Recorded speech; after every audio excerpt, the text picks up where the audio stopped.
Who Killed Julie is intended for mature audiences. Listener discretion is highly advised.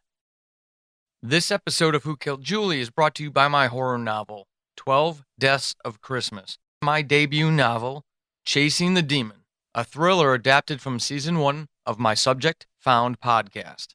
My new book, Novel Idea to Podcast, How to Sell More Books Through Podcasting. Available on Amazon now.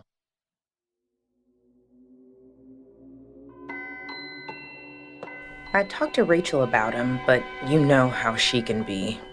She's been such a bitch about everything. I don't know if she'd even care to listen anymore. And Dad, I can't talk to him. Not about this. It'd break his heart, and I can't do that to him. I won't hurt him like that. But something has to change. I can't go on like this. He's getting controlling, and I will not put up with that bullshit again. Julie's Journal, December 8th, 2013. Julie McLemore was a woman who lived and loved. She was a mother with two very precious boys who, I imagine, miss her dearly. She was an educated and intelligent woman who woke up each and every day to try to make the world a better place, not only for her two sons, but the thousands of Washingtonians she impacted in her state job. She strove to give everything to ensure that they, also, woke up each and every day to a world that was a little bit better than the day before. She was a daughter and a disappointment. And she spent the majority of her adult life trying to make up for the things she did. The things that other people convinced her were wrong, but to her, were very necessary. Julie was a woman who was judged at every turn, but she was a warrior. A woman who continued forward, pressed on against the most severe and taxing circumstances. Julie was a paragon of persistence and hope. This is the story of Julie. This is the story of us. I'm Emerald Johnson, and this is the final episode of Who Killed Julie. There's something to be said for a father's love for his daughter, something transcendent and beautiful, if not slightly naive. One of the more astonishing revelations I had while covering Julie's story was the fortitude of Walter McLemore. Whereas other fathers might ignore or dismiss their daughters because of the things they do, Walter didn't. While some might guilt and shame their flesh and blood for being sexually assaulted, Walter defended and championed her. Even in death, Julie's memory provides Walter with a happiness that can't be quantified. She gives him a strength I doubt he would otherwise have, if not for knowing his daughter for who she was. And it's for those reasons that I want to kick off this final episode of Who Killed Julie with my last conversation with Walter.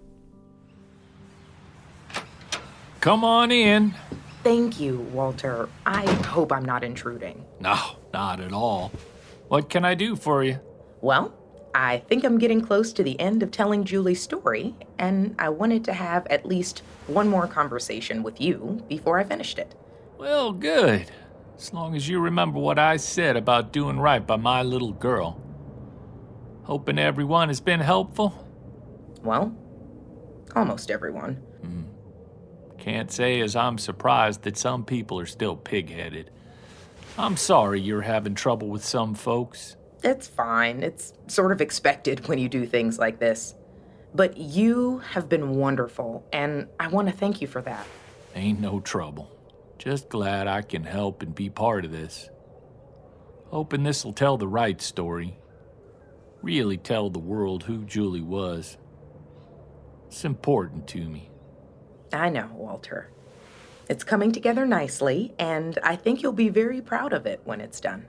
As long as it tells the truth about her life, that's what I want to be hearing.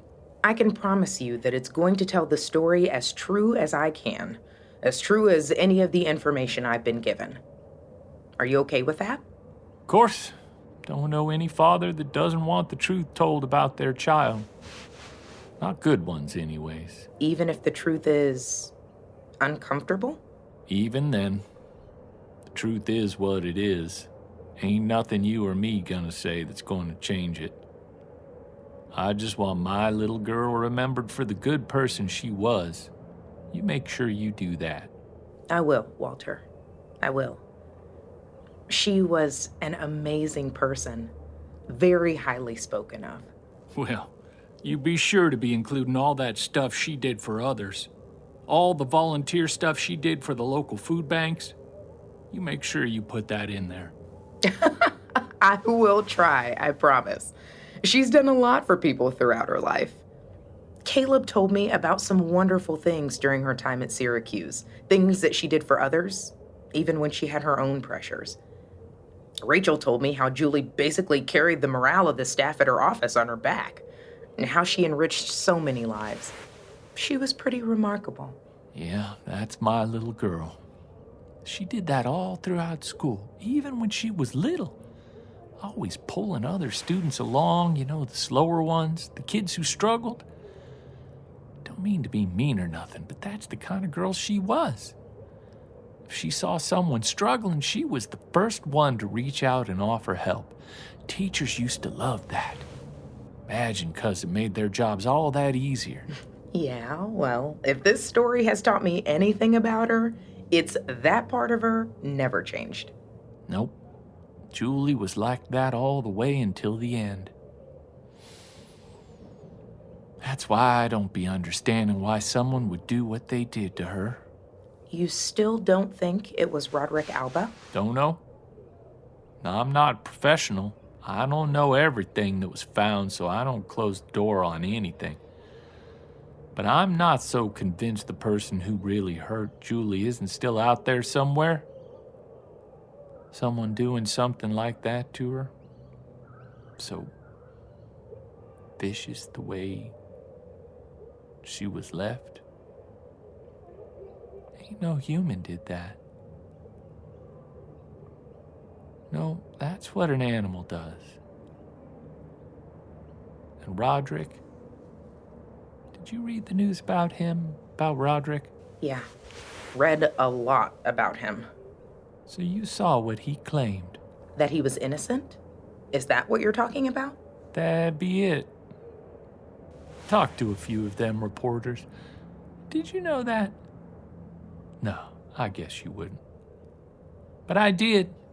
I talked to a number of them, actually. All of them interviewed Roderick at some point before he killed himself. Off the record, they all said the same thing. What was it? What did they all say? Now remember, this is off the record. They wouldn't be saying this out in public where others might be hearing them. But each one of them said the same thing. They all didn't believe that Roderick did it, Miss Johnson. Not a single one of them. Really? If not him, then who? Who did they think did it? Didn't be saying. They'd just be writing his story, and in his story he was an innocent man. And you believe that? Oh, I don't know what to believe. Don't really care none either. We got a letter from him. Think I told you that. Now remember, this was a man already rotting in a cell, and he's begging us to believe him that he wouldn't hurt my Julie. I met him once. Didn't tell anyone, but I did, face to face. I looked into his face. Saw it in his eyes. Didn't look like the eyes of someone who could do something like that, swearing to you as I'm standing here. He told me everyone was looking in the wrong place if they wanted to find out what really happened to her. And he... Only thing I'm honestly interested in is her story. That's it. If you do a good job with it, then I'll be at peace because I'll know Julie's spirit is too. There are some things in her story that people won't like, Walter. I don't be caring about them. Those people, they ain't got clean sheets either. All of them, all of us, have things we don't want people outside our homes be knowing. Julie was no different than the rest of us, and that's what made her so special. She didn't hide that stuff and present the world with some kind of painted face or nothing. She just was who she was, nothing more. People can either hate her or love her for that. Hopefully they'll be loving her for it. There's enough hate in the world. But she didn't tell you everything, at least not at first. Nope, she didn't. Couldn't blame her either. I was a different man then, you see. Not the man you're sat next to now. Not the man I'll be tomorrow. We all grow, Miss Johnson, me included. It's one of my greater regrets not growing earlier. Not being what Julie needed me to be. Yet she shared so much with you, Walter. A lot of these things couldn't have been easy for her, but yet she still talked to you about them. Not when she likely wanted to. And that's my fault. I should have been there for her. I should have been her father. I failed her. If there's one thing that comes out of this project to yours, one thing at all, I hope it's that every parent who hears this thinks about what they be doing to their own children.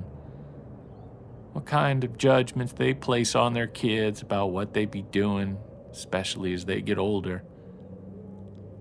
The law says the kids be adults at 18, but it don't matter if they're 38, they're still your kids.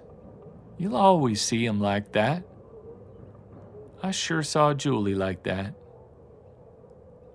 But that don't be meaning it's right either, 'cause if there's one thing any parent listening to this could learn from me, it's that you need to adapt to your adult children, not the other way around. But you did. You did adjust. I did, but not quickly enough. Not soon enough for my little girl. Can you be imagining what it must have been like for her at Syracuse? All those nights sitting in her room alone, struggling with what happened to her, what those bastards did. Ain't no one there to help her work through it. Even if there was, they weren't family. No one should have to be going through that without family. If I'd been doing my job, Julie would have reached out to me. I would have been there for her. My ass could have been sitting in that dorm room with her on those nights instead of her fighting through that alone. That's the failure of a father right there, I'll tell you. So if people be taking one thing away from all this, I want it to be that. You tell them that. You promise. I will, Walter. I will. Why do you think Julie never told Angela about everything? What? About the bad stuff that happened to her? Yes, those and the pregnancy. I don't know. Wish I had a better answer for you, but that's all I got. Remember what I said about your adult children being adults? I've tried to understand why a lot of things happened the way they did. And in that time, one thing I've understood is that I'll never understand everything. I could sit around every night and think away every if, and but, and get nowhere. 3 or 4 hours a night when I could sleep, figuring out nothing the whole time. The truth is, Miss Johnson, ain't none of that gonna bring Julie back. It's all just wasted energy. Now, don't get me wrong. For months afterwards, after her disappearance, that's exactly what I did. I might be sounding like I got it all figured out, but it took me a long time to get to this point. And then it all changed. I stopped wondering and just started remembering. Because I missed my little girl. And I still do. I gotta say, Walter, you've dealt with this much better than Angela has. Meaning? I don't think she's properly mourned yet. She's still in denial about a lot of things. Yeah, well, she's got to be. Keeping closed up protects her from having to look at herself. And if there's one thing Angela doesn't like, I promise you, it's having to take a look at what she's done to others. The way she's mistreated others. Ever think she'll come around? No, probably not. You sound pretty sure about that. She's more than justified my opinion. That damn woman. Heart o' ice, let me tell you. When I told her... No, don't matter. Ain't too worried about whether or not she comes around, to be honest. I've moved on with my life. She has too. Just like I hope this damn city does after they hear this. We all need to. Julie deserves to rest. He was an interesting man, Walter. A loving father who has mourned the loss of his daughter, but kept her alive in his own fashion. No one can fault him for the way he remembers Julie. Of anyone I talked to, Walter was the most grounded and sensible. He was a man who started life with no privilege and no opportunity and provided for his family in the best way he could.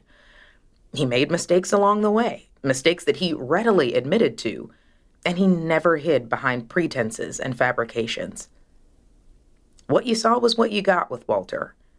And I have to believe that there is a large part of Julie's story, the positive parts, that can be credited to him.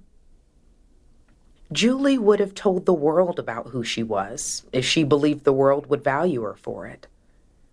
The thing about her, though, was that she was smart enough to understand that the world wouldn't, that it couldn't accept a single mother of two small boys doing what she did.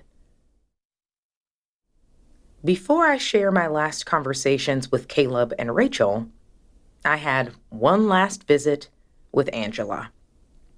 I think you'll be interested. If not entertained, here it is. What is it, Miss Johnson?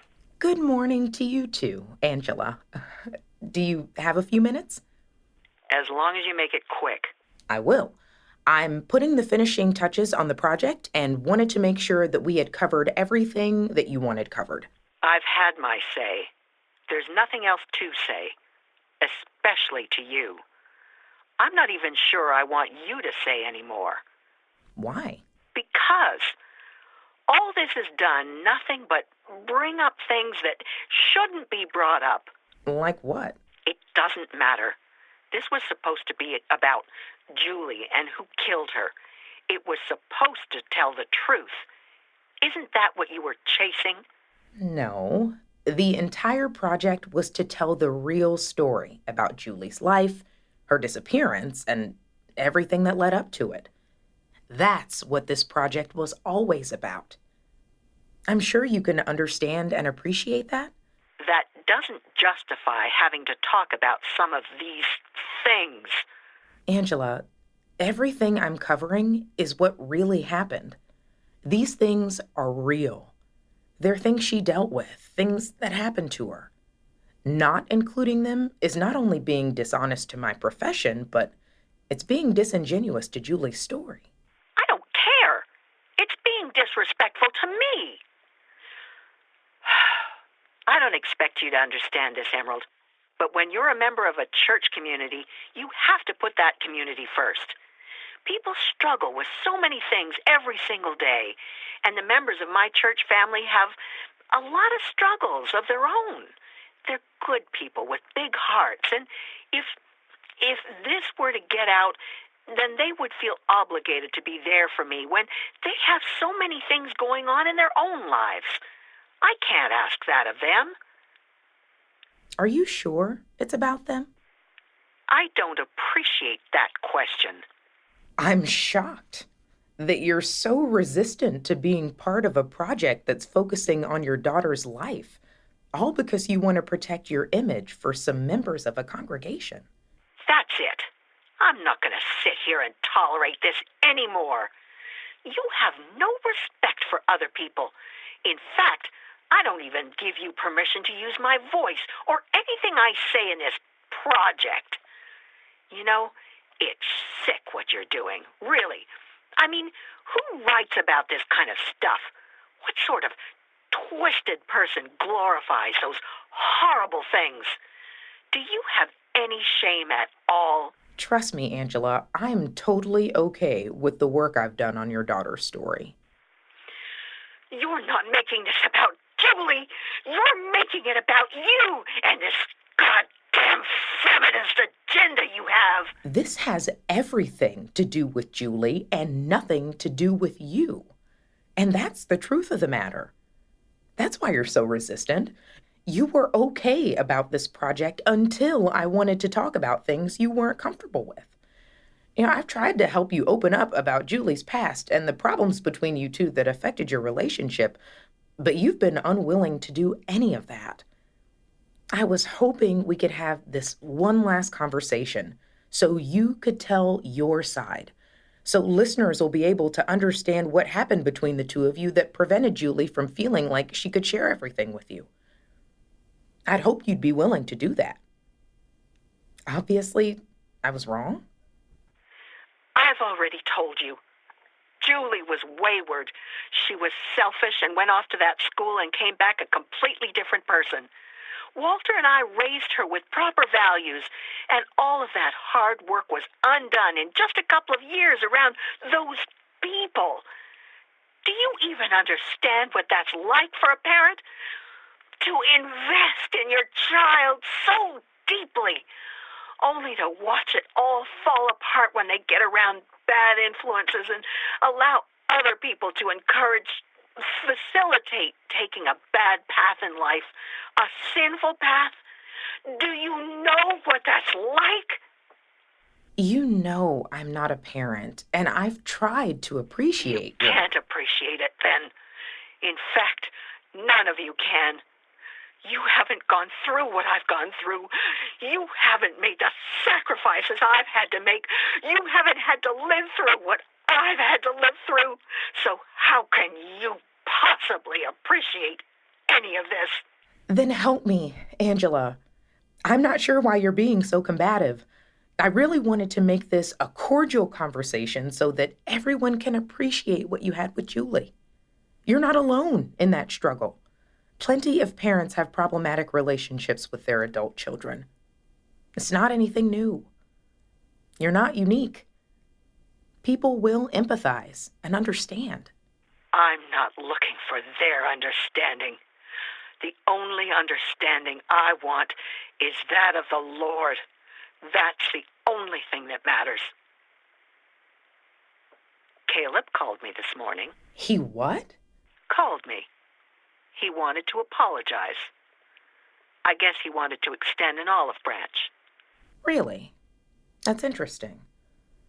Did he say why? I'm not going to share with you.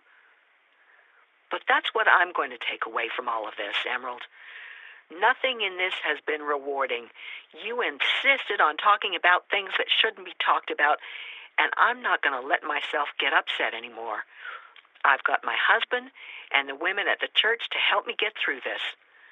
I hope you're happy with what you've chosen to do with Julie's story, because it's made me incredibly unhappy. At least I know Caleb is okay, and that he's seen the sense in his wrongdoing. He's finding his way back.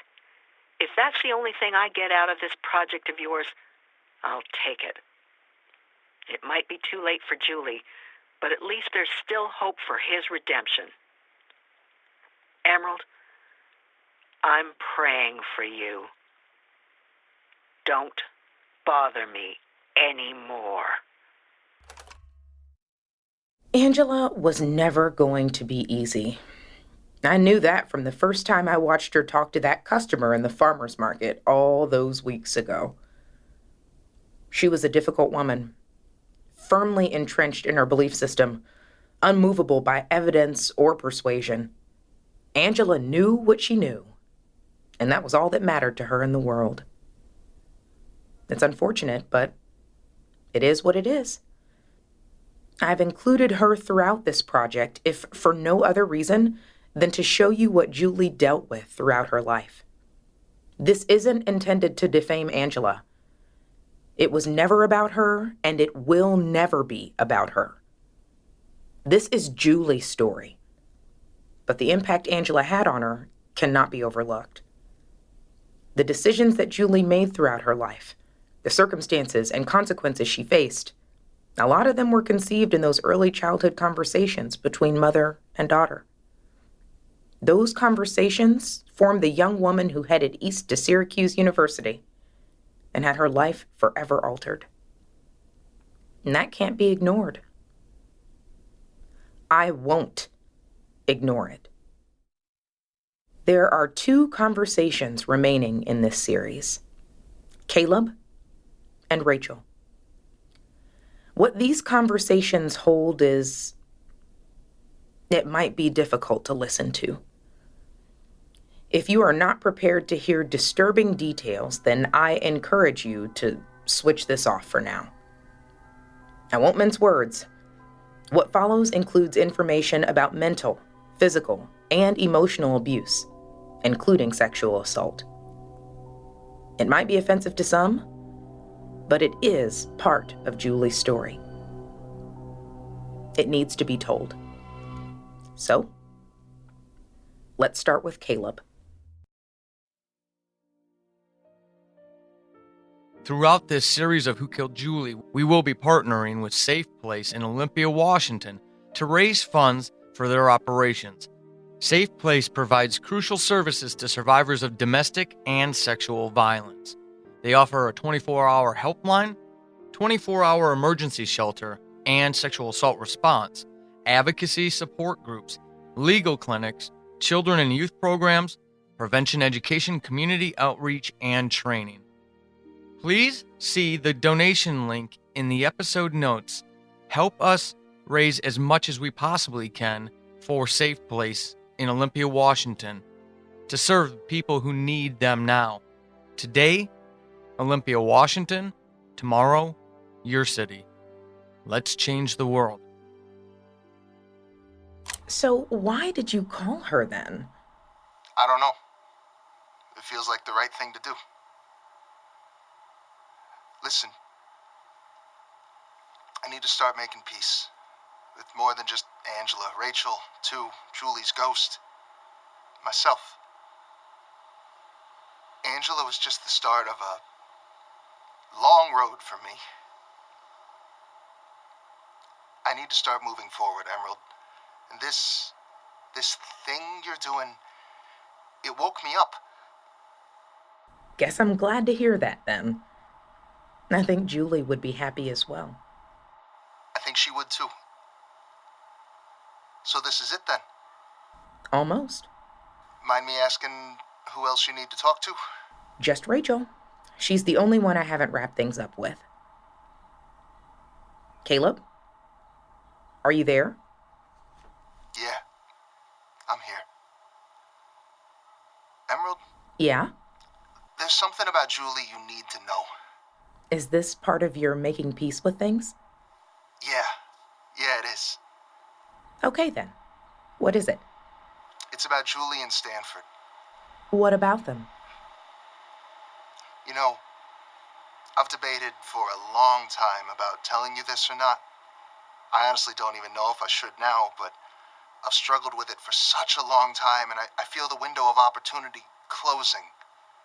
Like if I don't tell you now and this chance passes, I'm just gonna regret it for the rest of my life. And I can't force you to tell me, but once this story is out, that's it. This is your one chance. If you have something you think I need to know and you don't tell me, Can you live with that regret? But it's not that easy.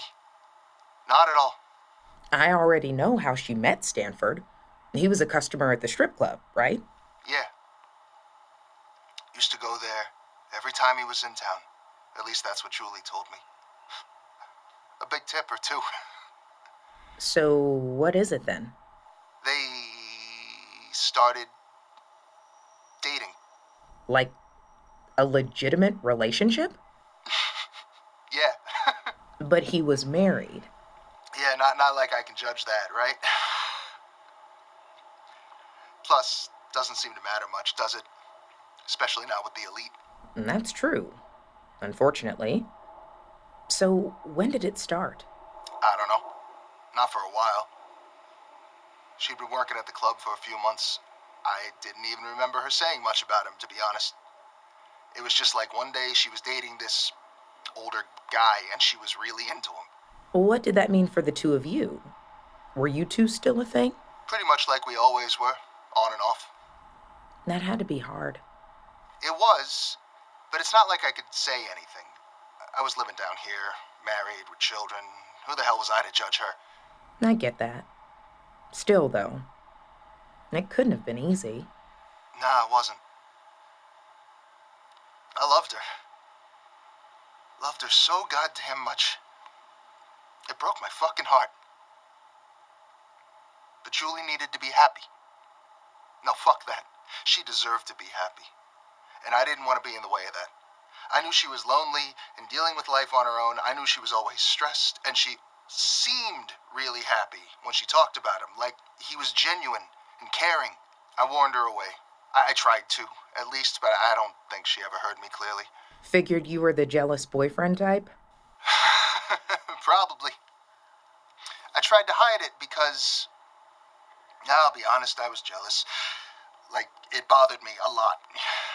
Affected my marriage, probably ultimately led to my divorce. How so?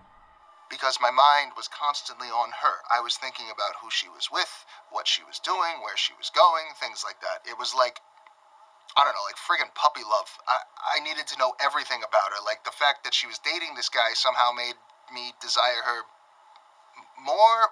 Really weird, I know. It makes sense. It's hard to watch loved ones move on. And I didn't want her to move on. And I didn't like what he was making her become. Making her become? Yeah.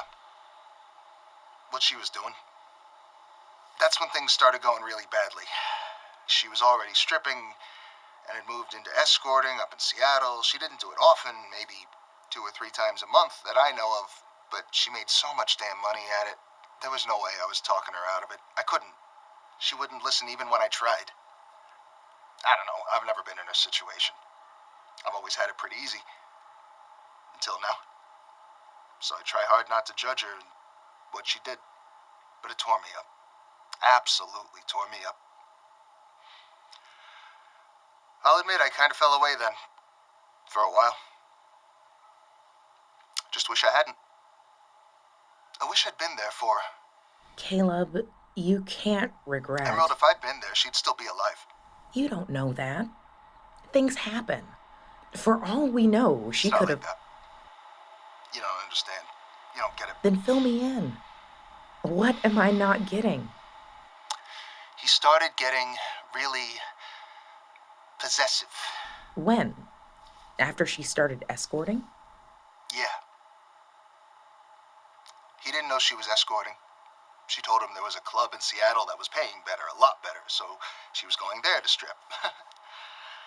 Something about all the guys from Boeing, Microsoft, and Amazon having all that cash that just needed to be spent.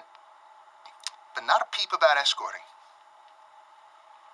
I don't know all the details because she and I started talking less often. And even when we did talk, there was something different, like I was losing her. She stopped sharing as openly as she had before. Who knows? Maybe she regretted telling me about the escorting, so she was pulling back. I figured it had something to do with me and the fact that she thought I was jealous. Because I was. But I tried to hide that the best I could and just be there for her. Talk to her about all the things going on in her life, all the good things that were starting to happen. She was really a different person. She was happy again. It was almost like she was the person I fell in love with back in Syracuse. kind of threw me off. How so? Because I had this, I don't know, this turmoil internally, you know? On one hand, I was worried about her and what she was doing, but on the other hand, she was telling me all of these great things that were happening to her. It didn't feel right, but I had to keep reminding myself that if she was happy, then everything was okay. I was so fucking stupid. Why? If everything was okay, if she was doing better for herself, then why did it matter? I think everyone would understand why you'd be jealous. That's pretty natural, but what makes you so critical of yourself? Because if I had been paying attention, like really paying attention, I would have seen what was happening. I would have seen that things weren't as good as she said they were. In what respect? Because she wasn't happy. She told you that. She said she wasn't happy? Because you've got me confused. You just got done telling me everything was looking up for her, that she was doing well for herself, and she was as happy as ever. And now you're making it sound like that's not what was going on. Can you understand why I'm a little confused? She was happy. Caleb, you're all over the place. What's going on? It's really fucked up, Emerald. Really fucked up. On the outside, everything did look like it was getting better for her. I mean, she didn't have the time with the boys she wanted, but because of the money, she had a lot of freedom. She took sick leave from a state job to make sure that she could attend their school events and anything important they had going on. After a while, she was able to be choosy about when she would escort and when she wouldn't. She stayed away from holidays and any significant dates for her family, but she also gave up a lot to do that job. But then she started having real problems with Stanford. I think he suspected she was lying about everything. He didn't know about her escorting at all? No, he didn't. I don't know exactly how long it was before he found out. I don't even know how he reacted. She never told me. All I know is that every once in a while, when she was feeling a little stressed or whatever, it would slip out that he was pissed off. And it almost always had something to do with her second stripping job. Her escorting? Maybe because she was gone so often. He grew suspicious, maybe. Did it cause problems between them? That's putting it lightly. They got into fights about it. A lot. I'm not sure how bad it got. She never told me she was scared of him or anything, but man, there was something in her voice. I couldn't ever put my finger on it. It all makes sense now, though. Why? Because of what happened. Caleb, what happened? Are you there? I think you need to talk to Rachel. Rachel? Why her? Just go see her. Don't call her. Don't email her. Go see her. Why can't you tell me? Hello? Caleb, listen, I'll go see her, but I need to know what you're talking about. Don't worry.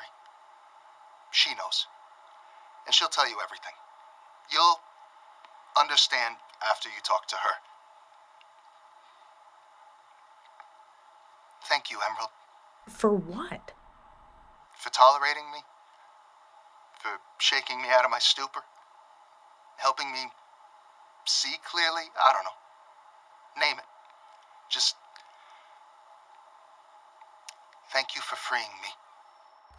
On September 19th, just 3 days after I had that conversation with him, Caleb Haskins took his own life. Earlier that morning, he convinced his wife to allow him to take the children to the daycare center. According to the reports I obtained, Caleb dropped them off at 9:15 in the morning. The records at the daycare center show that the children were checked in shortly after that time, and the daycare provider later told police that the entire morning stood out to her because not only did Caleb not usually drop the children off, but he never seemed as happy as he had that morning. She said he was usually quiet and reserved, not overly depressed or strange, just quiet. But on that morning, the last time he would see his children, She remembered him being happy, almost jovial. Everything else is an estimate based off of video footage and witness testimony. But somewhere around 11 o'clock in the morning, Caleb, sitting in his 2015 Chevy pickup, took a 9mm handgun he'd purchased for his wife only a few months earlier, put it to the roof of his mouth, and pulled the trigger. He didn't leave any notes. No message, no indication why he did what he did. He never told me why he wanted me to talk to Rachel, but I soon found out for myself. In fact, I understood why he wanted me to talk to her even before he called time on his life, before any of us knew he was gone. What I'm about to share with you is the most disturbing conversation about Julie I will feature in this podcast. It's the painful testimony of a woman who lost more than her best friend. She lost a part of herself. Again, I must warn you, listener discretion is advised. This interview, this last interview for Who Killed Julie, might be as disturbing as it is tragic. Go ahead. Sit over there. Sorry about the mess. Oh, it's okay. I dropped in on you unannounced. It's fine. Plus, ever since Caleb called, I've kind of been waiting for you to come around. So you know what this is about? Yes. I guess it was only a matter of time before we got to this point. I should have known. That's the problem, though. I don't know where we are. Caleb didn't give me anything. He said you would. Can you help me? I'll try. Caleb was insistent that I talk to you. I don't know what you have for me. I have no idea what questions to even ask or where to start. I had no idea you two were communicating. But whatever it is, I'm ready for it. What did he tell you when he called? That you know everything about Julie. Why didn't you tell me? How many times have we talked over these last few weeks? You had so many opportunities to fill me in on what she went through. You're her best friend. Knew her better than anyone in the world. You could have saved me a lot of time and effort. This isn't about time or effort. It's not a matter of convenience. Not for me, it's not. We're talking about my best friend and all the shit she went through. If I'm being completely honest, I was hoping you'd give up. I thought between myself and Angela and the fact that Caleb is hundreds of miles away, you'd throw in the towel and refund that group of women their money. I had no idea you were this determined. I've been underestimated my entire life. I thought I was pretty clear and straight with you from the beginning. This project was always going to happen. Her story was always going to be told. Nothing you have for me is going to change that. Then or now. Well, that's because you have the luxury of not knowing. It's the beauty of ignorance, isn't it? It allows us to keep having hope in a hopeless world. Don't you think that telling Julie's story will give people hope? This? Hope in what? The grime? The disgusting shit that she was doing? What happened to her? Is that what you think is going to provide hope for people? There is no hope in any of this shit. If anything, the only thing you've done with this is peel back the curtain so everyone can see her scars. That's it. I don't even know how you can be proud of any of this. I told you from the beginning to stop prying into it. I told you to leave it alone. But you wouldn't. You fucking wouldn't. Just drop it. Rachel, what is it?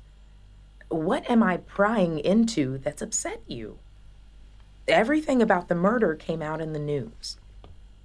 I'm just trying to tell people the rest of the story. The people who are going to listen to this will care about Julie. The woman, the mother. They're going to identify with all of the struggle she had. Every single day, people deal with stuff just like Julie did. Sure, I'm not naive. I know some people are going to judge her for taking the stripping job or escorting, but I'm not worried about them. This is the reality of Julie's story. This is who she was. If anything, I think it shows her fortitude and her undying spirit to constantly fight. That's encouraging. That'll give others hope. Yeah.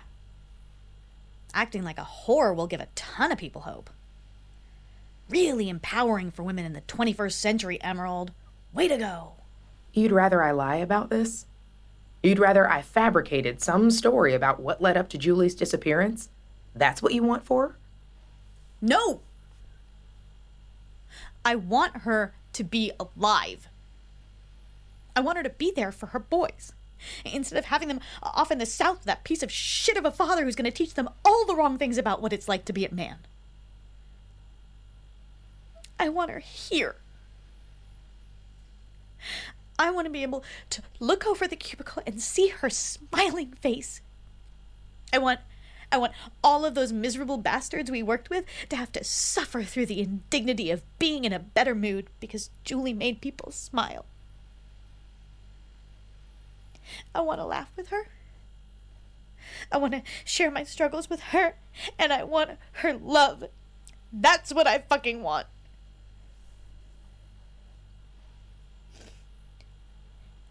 And I'll never get that now. All of that was taken away from me when she was. Nothing I am doing is going to change that for you, Rachel.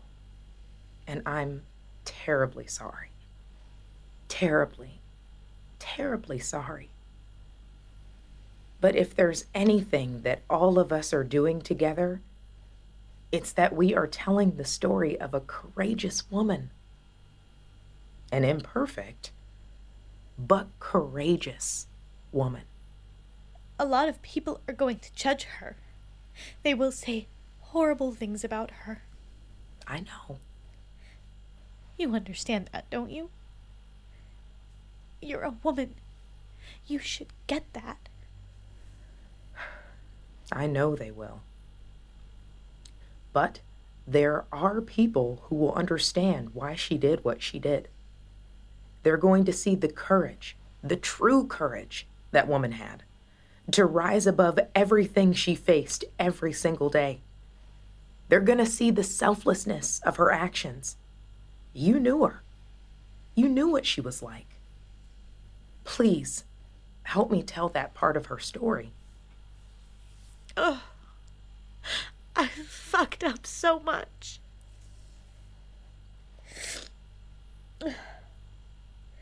She didn't like stripping, and she sure as hell didn't like escorting. But she needed the money. Tony, that piece of shit, he left her with so much debt. Just basically disappeared. For months, she didn't even know if he was alive or dead. Couldn't find him. Almost a year later, he starts contacting her again, looking to reconcile. I guess he felt pretty hard. Couldn't hold down a job to save his life, and the jobs he did have didn't pay for shit. She never got a penny. Never saw a damn penny from him. The only thing he gave her was a hard time and tens of thousands of dollars of debt that she had no idea how she was going to pay off. Oh, and a house that neither one of them could afford to buy in the first place, that she had to float all by herself. I understood. I didn't like it or agree with it, but I understood why she did what she did. The stripping helped her pay her bills. But the escorting? It was the escorting that helped her finally get above water. She actually paid off all her debt. She kept doing it. And we didn't talk for the longest time because I didn't understand why. I was so horrible to her. Instead of being a friend, instead of just being there for her and listening to her, I said some horrible, horrible shit. I called her terrible names. I was so goddamn mad. You're nothing more than a slut. A whore, I told her. I can still see her face. That will haunt me forever. Forever. Why? What happened? It was the last time I saw her. I called my best friend, the woman I would do anything for. I called her a slut and a whore. What kind of person does that? You couldn't have known that then. Don't beat yourself up. Yeah, I guess not. But that doesn't change the fact that I was an absolute monster toward her when she needed me most. She'd come to me for help and I basically spit in her face and left her out to dry. Alone. I will never forgive myself for that because when she disappeared, I could have stopped. I could have changed it. It's my fault. It's all my fucking fault. How? What did you do? No, I can't do it. Can't do what, Rachel? I can't tell you. I can't. Can't what? Caleb said that I had to come straight with you, that if I didn't, he would. I should have never trusted that son of a bitch, but I didn't know who else to go back to then. I thought Walter would lose his shit, kill the man, and end up in jail himself. And Angela? Oh, no. No. There was no way I was going to her. There was just Caleb. There was always Caleb. Knew I shouldn't have fucking trusted him. Trusted him with what? What's going on? Julie was being abused. Like, mentally and emotionally. I don't think she was ever beaten or anything like that. I don't know. Maybe he was beating her too. But he fucked with her mind. Bad. Who? Who was abusing Julie? That bastard. That fucking politician. Stanford Wilson? You're talking about Stanford Wilson? Yeah. That fucker. He was abusing Julie? How do you know that for sure? She met him when she was stripping and they had an affair. When she started escorting, she didn't tell him. She couldn't. He treated her decently, I guess. Set her up with a lot of shit and helped her boys get into a prestigious program. I think he even had a little bit of influence in the state, giving her opportunities she didn't ask for. That wasn't Julie. She wouldn't do that.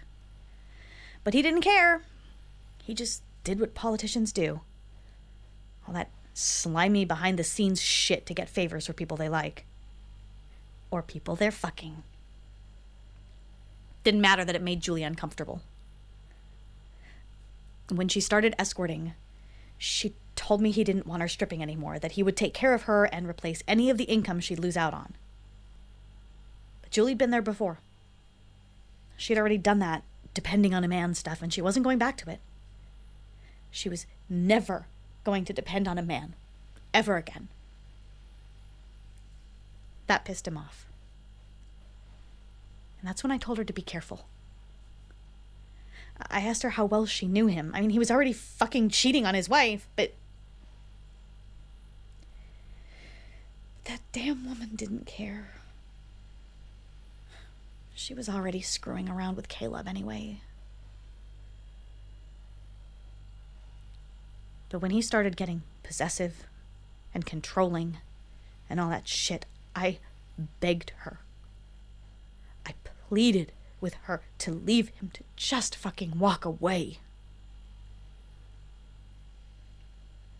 She said she tried. She tried.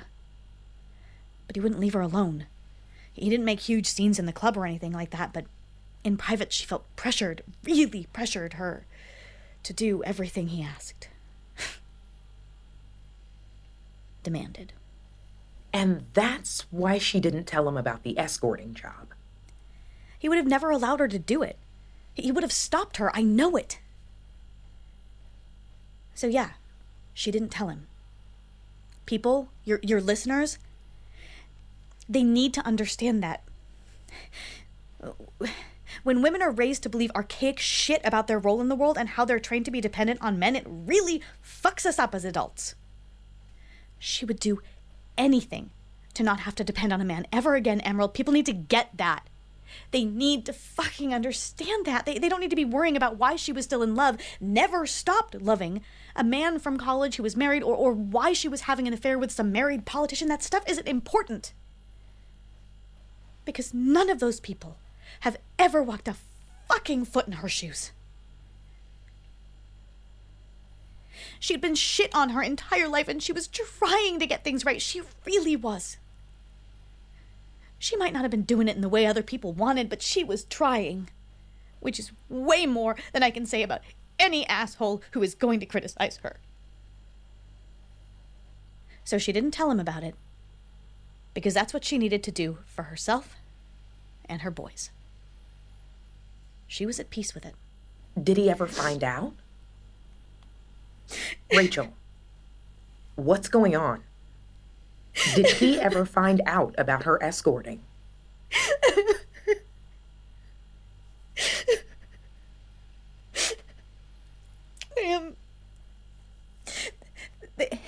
They had some kind of a fight. I don't know what happened. I will never know what happened to her. He found out. I don't know the whole story. I just know.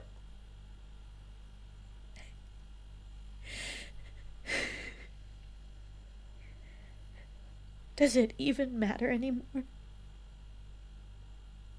I should have been there for her. How do you know? I thought you said the last time you saw her was when she called needed... me one day. After I was so horrible to her, she called on me when she needed me, and I wasn't there for her.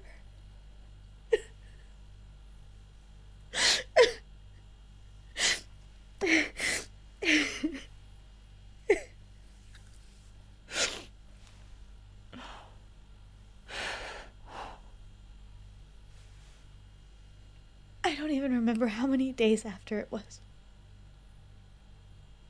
I was busy.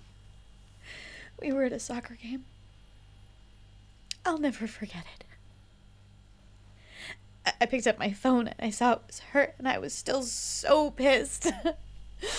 Can you imagine ignoring a phone call from your best friend because you're mad about what they are doing with their lives? So fucking self-centered. So worried about what I wanted for other people that I didn't even answer the damn phone.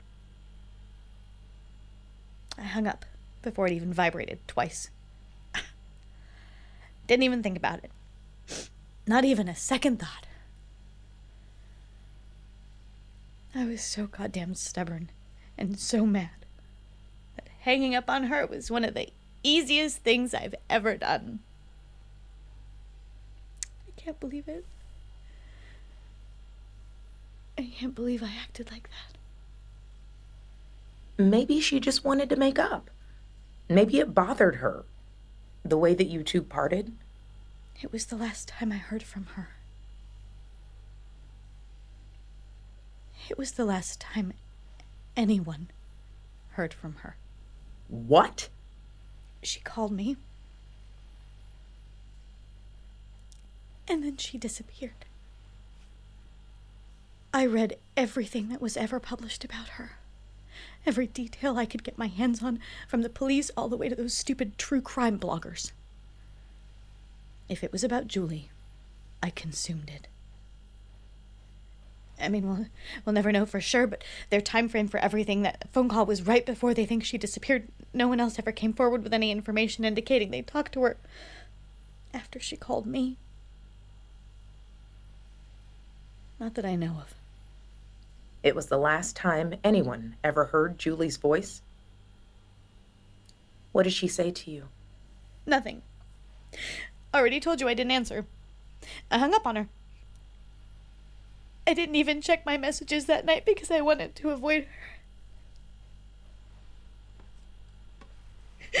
I wasn't there for her when she needed me. I let her die alone and scared.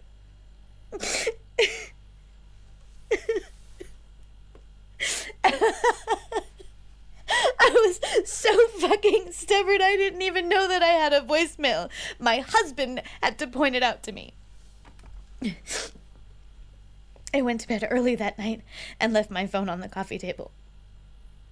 I was still awake, reading, when he brought it up to me. But I already knew who it was from. It was her. So I didn't listen. I got up the next morning and got ready for work, just like normal. And that stupid voicemail icon taunted me. Tried to ignore it. Made it through almost the entire workday, too. And then finally broke down and listened. It was from Julie, of course. She'd called me and I'd ignored her, so she wasn't going to not leave a message that just wasn't her style. That's why I avoided it. I knew she wanted to talk things out. She was so predictable. The voicemail?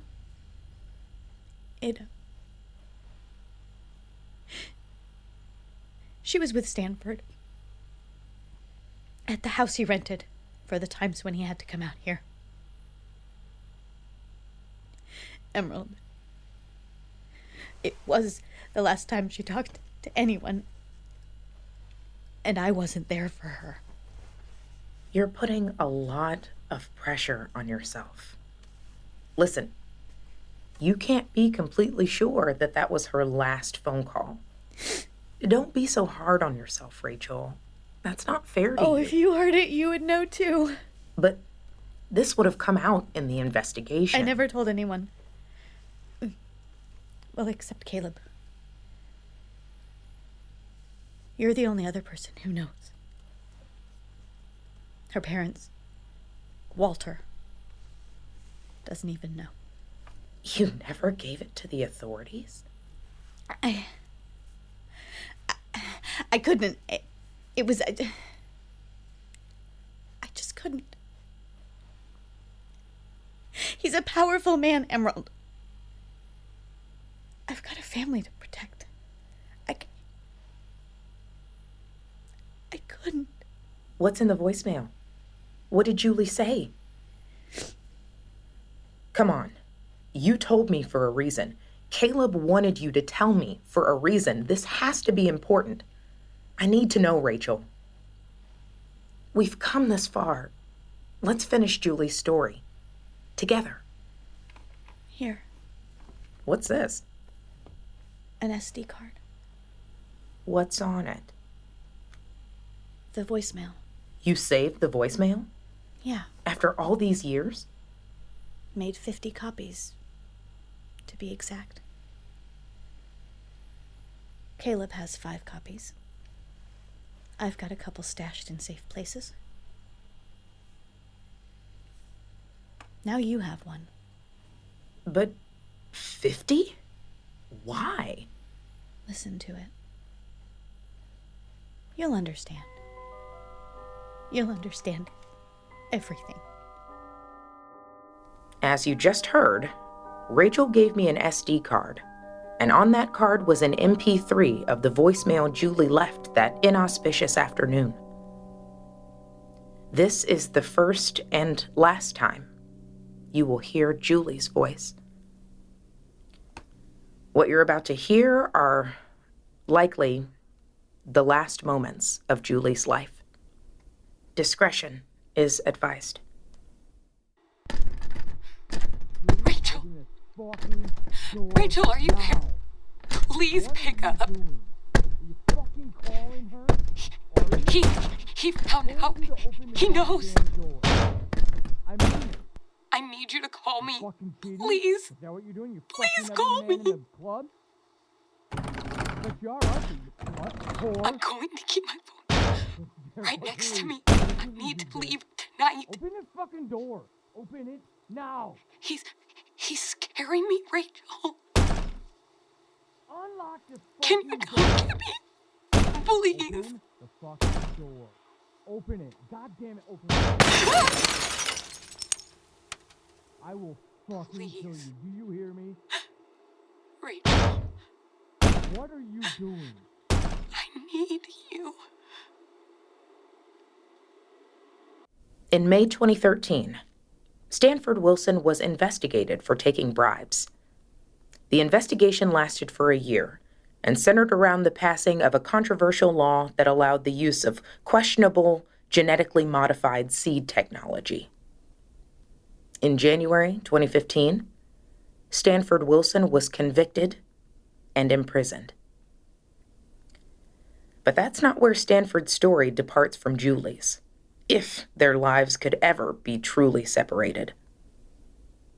That would be the night in December 2013, the same night that Julie McLemore disappeared. The night he killed Julie. There was an investigation after I turned over the evidence Rachel gave me. It changed everything. None of us will ever know why he did what he did, but Stanford Wilson ultimately confessed to killing Julie that night. He had found out about her escorting, and in a jealous rage fueled by the stress of already being under investigation for taking bribes, he's on record admitting to having snapped. They got into a vicious argument. He was livid, and Julie hiding from him in a closet only enraged him more. He tore the house apart looking for her. And when he found her, he started beating her. Julie escaped as far as the driveway before Stanford caught her. According to court records, he then dragged her back inside and beat her so severely that she became unconscious. Stanford is on record as having claimed he was in a red rage and didn't stop. He kept hitting and kicking her limp body, strangling her, fracturing her skull, and breaking her neck. He let her die right there, on the floor of the house he rented for his trips to serve on the Washington State Senate. And then he dumped her body in Gulf Harbor, hoping she'd be washed out to sea. Throughout the trial, he never showed remorse. He's now waiting out his capital punishment sentence at Washington State Penitentiary in Walla Walla.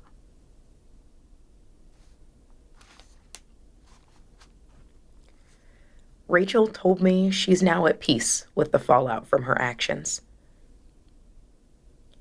She was given probation and community service. She told me later that she used Julie's spirit to turn those consequences into a positive.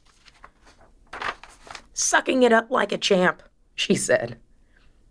She began volunteering at Olympia's Safe Place Crisis Clinic, which she had a lot more time for after she was terminated by her state employers. she's a different woman now. It wasn't easy, everything she's been through with the trials and the scrutiny, but she's come out on the other end okay. Actually, she's admitted she's happier, and I'm happy for her. As far as Angela is concerned, well, she never spoke to me again, so I can't really tell you how all of this impacted her. Hopefully, she found the peace she needs. Walter? Oh, Walter. He sold his house a few months ago and moved to Alaska. Can you believe that? Alaska? He told me he'd always wanted to live there. It's the last frontier in the world, he said, before going into a 30-minute description of the herd of deer he feeds on a daily basis.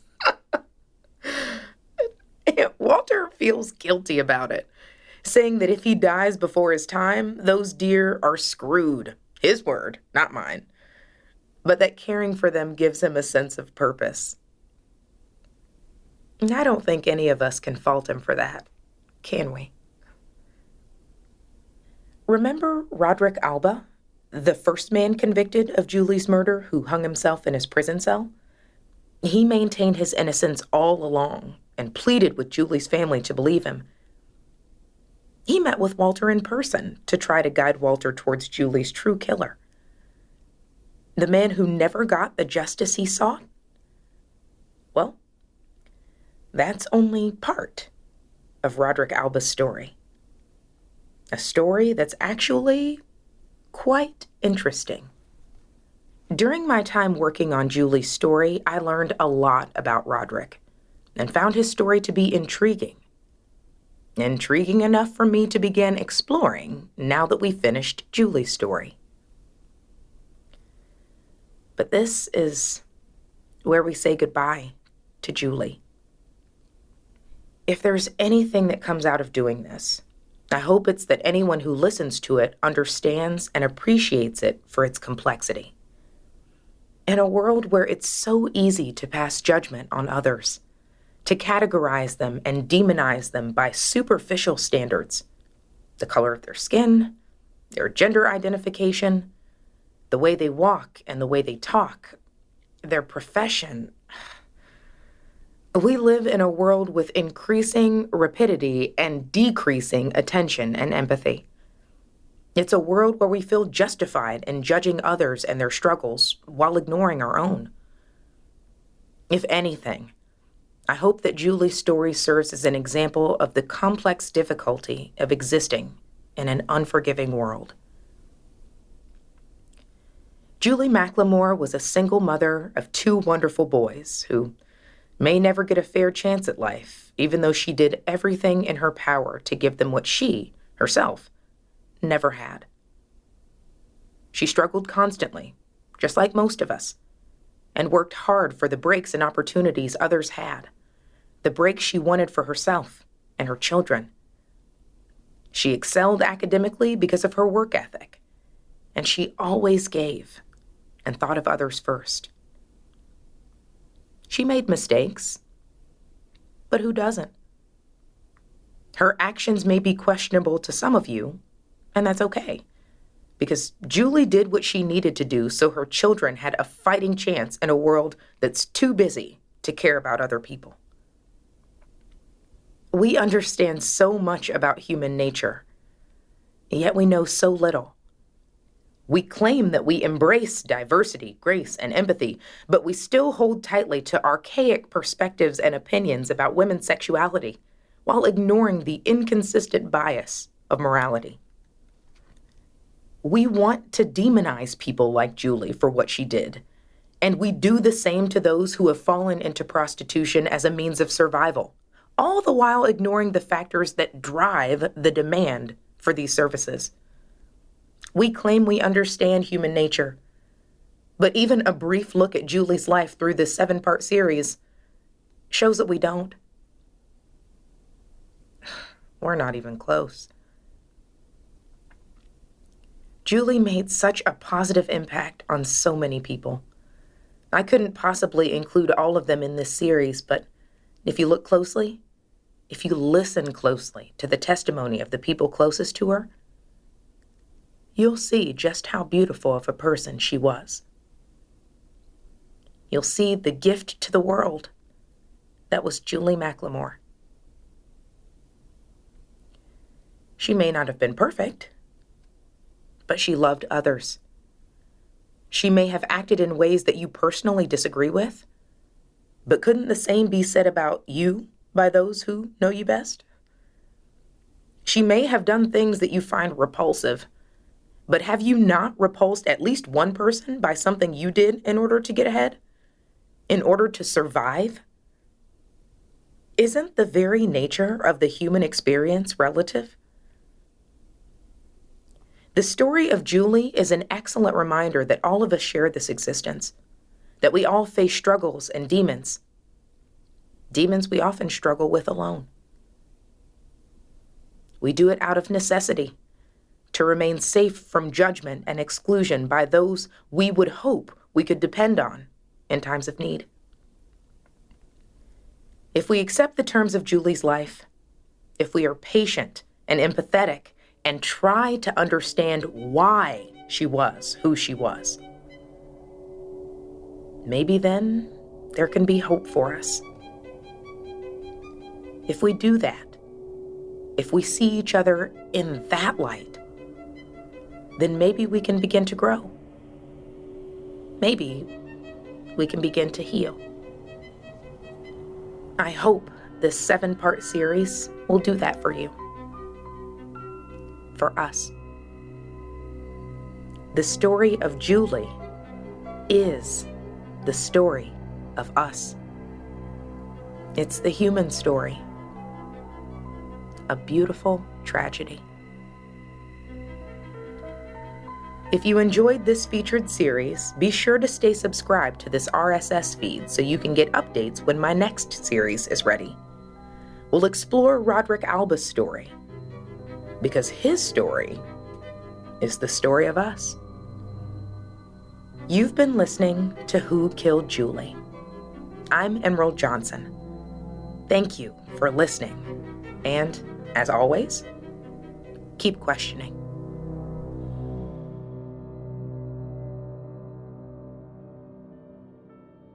Who Killed Julie is written and edited by Paul Sading. You can find more about me and my books and other audio drama podcasts, my writing podcast, over at paulsading.com. It is produced and sound designed by the excellent Dog and Pony Studios in Las Vegas, Nevada. They are also the company that produced the second season of Subject Found. You can find them at dogandponystudios.net. Emerald Johnson was played by the one and only, the absolutely wonderful and highly talented audiobook narrator, Ashley Litzy. You can find more about Ashley, her work, and her services over at deepcurvesahead.com. Angela Morrison was Robin Siegerman. You can find Robin and her books over at robinsiegerman.com. Rachel Leonard is the one and only Rihanna McAfee. You can find her on twitter.com/ReMcAfee. John McClane of Dog and Pony Studios played Walter McLemore. You can find him at dogandponystudios.net. Christopher Rocco, Olympia-based actor, played Caleb Haskins.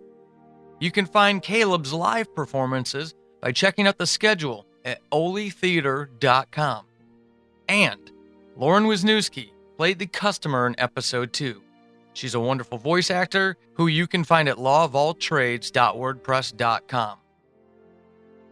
I want to give a special thanks to Amy Joy Hilt, who beta read for this podcast, volunteered her services, and really helped me tweak it to make sure that it was ready and appropriate for the material. Amy is a teacher in England and sometimes writer, and I want to thank Amy for her help. This show wouldn't have been what it is without her. If you want to find more about my stories, if you want exclusive stories, if you want insights, special posts, live messaging, early and exclusive access, stories that no one else is going to hear, and you really like what I'm doing with Who Killed Julie, you want to see the second part of this series happen, become a patron.